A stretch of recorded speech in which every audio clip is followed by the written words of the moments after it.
वैसे तो इस पे वीडियो लाने में मैं थोड़ा सा लेट हूँ, लेकिन बात जब एलसीयू की हो, लोकेश कनगराज की हो, तो अपने लिए और सबके लिए लेट वाली बात कोई मायने नहीं रखती, है ना। तो आपने भी हाल ही दिनों में काफ़ी खबरें सुने होंगे लोकेश जी के इंटरव्यू को लेकर, जिसमें अपने आने वाली मूवीज़ और खासकर एलसीयू को लेकर काफ़ी कुछ बातें शेयर करते नजर आए, जहाँ बिना टाइम वेस्ट किए उनकी हर एक किए बातों को ध्यान से देखने सुनने के बाद उन्हें मैं आपसे शेयर करूँ। तो सबसे पहले लियो से इसकी शुरुआत करते हैं, जहाँ उन्होंने बताया कि मूवी में कुछ ऐसे ब्रूटल सीन्स थे, वो भी फाइट सीक्वेंसेस के बीच बीच में, जिन्हें 18+ वाले भी देखते टाइम अचंभित हो जाते हैं, जिन्हें सेंसर द्वारा कट किया गया क्योंकि मूवी को यूए सर्टिफिकेट लेना था, क्योंकि इसे मेकर्स सभी तरह के ऑडियंस के लिए लाना चाहते हैं, जिस कारण सेंसर के साथ मेकर्स को भी चलना पड़ा, नहीं तो ए सर्टिफिकेट लेने में भी उन्हें कोई दिक्कत नहीं होनी थी। फिर इसके बाद जब उनसे ये पूछा गया कि क्या मूवी एलसीयू से कनेक्टेड है या नहीं करके, जिसको लेकर हाँ तो नहीं लेकिन इनडायरेक्टली कंफर्म कर ही दिए कि मूवी एलसीयू में जगह बनाएगी। वो कैसे, तो उनका कहना रहा कि इस चीज को लेकर वे कुछ भी नहीं कहना चाहते, ये हमारे लिए सरप्राइज है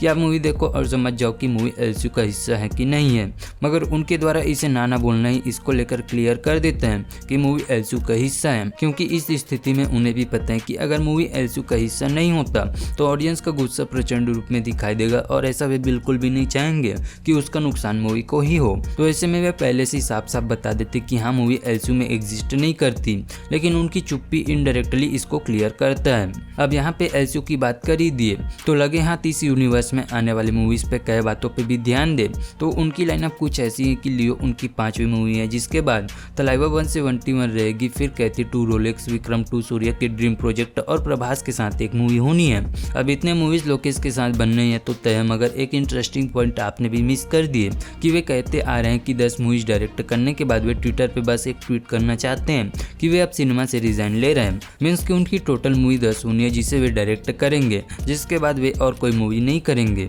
मगर हमने जो अभी लिस्ट बताई उसके बेसिस पर टोटल 11 मूवीज होते हैं, जिसका जिक्र उन्होंने इस इंटरव्यू में भी किए हैं। तो अब देखने वाली बात यह रहेगी कि इनमें से किस मूवी को वे छोड़ते दिखेंगे, क्योंकि एक तरफ उन्होंने खुद कहा है कि इन सभी मूवीज को लेकर वे आएंगे, और दूसरी तरफ ये भी कि मात्र 10 मूवी वे बनाएंगे। जहां मैं इसमें अपना ओपिनियन रखूं तो अगर वे रोलेक्स पे भी एक मूवी लाते हैं और सूर्य के ड्रीम प्रोजेक्ट को भी बनाते हैं, जो कि बेशक बनेगी ही, तो ऐसे में हम प्रभास के साथ आने वाले मूवी को भूल सकते हैं, और अगर प्रभास के साथ मूवी आना कन्फर्म है तो हम रोलेक्स पर मूवी बनना भूल सकते हैं। लेकिन वही ये दोनों ही मूवीज को हम एलसीयू के लिए आने वाले टाइम में इंपॉर्टेंट समझते हुए देखें, क्योंकि रोलेक्स जैसे कैरेक्टर पर एक मूवी तो बनना ही चाहिए, तो वहीं प्रभास की मूवी भी एलसीयू में एक अहम हिस्सा निभा सकता है। अब वो कैसे, तो डायरेक्टर साहब का ही कहना है कि ये सभी मूवीज एलसीयू के न्यू को स्ट्रॉन्ग करेगी, और विक्रम 2 इस यूनिवर्स का एंड गेम होना है। मीन्स कि सिर्फ कैथी 2 और रोलेक्स में ही इसकी बेसिस कंप्लीट नहीं हो सकती, और भी मूवीज चाहिए रहेगी जो एलसीयू को आगे भी मजबूत करेगी,